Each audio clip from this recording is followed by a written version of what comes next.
কিরে আয়ব, এটা কি সেন্সি দিলি ভাই? এখন তো দেখি টুনটুনিতে মারলো দেখি মাথার ভিতরে যে লাগে, মানে ব্যাপারটা কি ভাই? আসলে কি তুই সেন্সি দিলি নাকি আমার সেন্সির নামে প্যানেল দিলি? আমি তো কিছুই বুঝতেছি না। কি রে আয়ব, কি ভাই, কি সেন্সে দিলে? এটা কি সেন্সি নাকি প্যানেল? যে এমনি মারি এমনি হেডশট পড়তেছে। আজকে 2 দিন ধরে আমি একটা আতঙ্কে আছি ভাই। আমার আইডি কি ঠিকঠাক থাকবো নাকি ব্যান্ড হয়ে যায়? একটু আমার ক্লিয়ার করে বলিস, এটা কি সেন্সি দিছিস নাকি প্যানেল দিছিস ভাই? আমি খুব ভয়ে আছি। হ্যালো আইব ভাই, হ্যালো।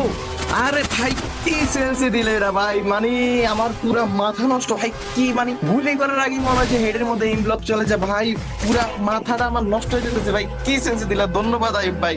স্টার ওয়েস্ট আইব ভাই, sense is the best. Hello আইব ভাই, হ্যালো। আরে ভাই, কি সেন্সি দিলা? আমার ফোন তো আগের থেকে অনেক স্মুথ হয়ে গেছে। মানে কেমনে কি কি সেন্সি ভাই? এটা একেবারে বেস্ট। ভাই আইব ভাই, আপনার সেঞ্চুরি পুরো মারাত্মক। যেমনি মারি এমনি হেডশট লাগে। আমার ফোন পুরো স্মুথ হয়ে গেছে। গাইস, আমি আপনাদের আবারও বলতেছি, টাকা খরচ না করে আমার থেকে ফ্রি সেন্সি নেন। ফ্রি সেন্সি যদি কাজ না করে তারপরে টাকা খরচ করেন। যাই হোক ভাই, যাদের ফ্রি সেন্সি লাগবে পারলে ফলো দিয়ে দিন। তারপর শেয়ার অপশনে ক্লিক করবেন। ক্লিক করার পর দেখবেন মেসেঞ্জার অপশন আসবে। মেসেঞ্জার অপশনে কিছুক্ষণ ক্লিক করে ধরে রাখবেন, দেখবেন অটোমেটিক আমাদের মেসেঞ্জার গ্রুপে জয়েন হয়ে যাবেন। আর যদি মেসেঞ্জার গ্রুপে জয়েন হতে না পারেন তাহলে হোয়াটসঅ্যাপ ও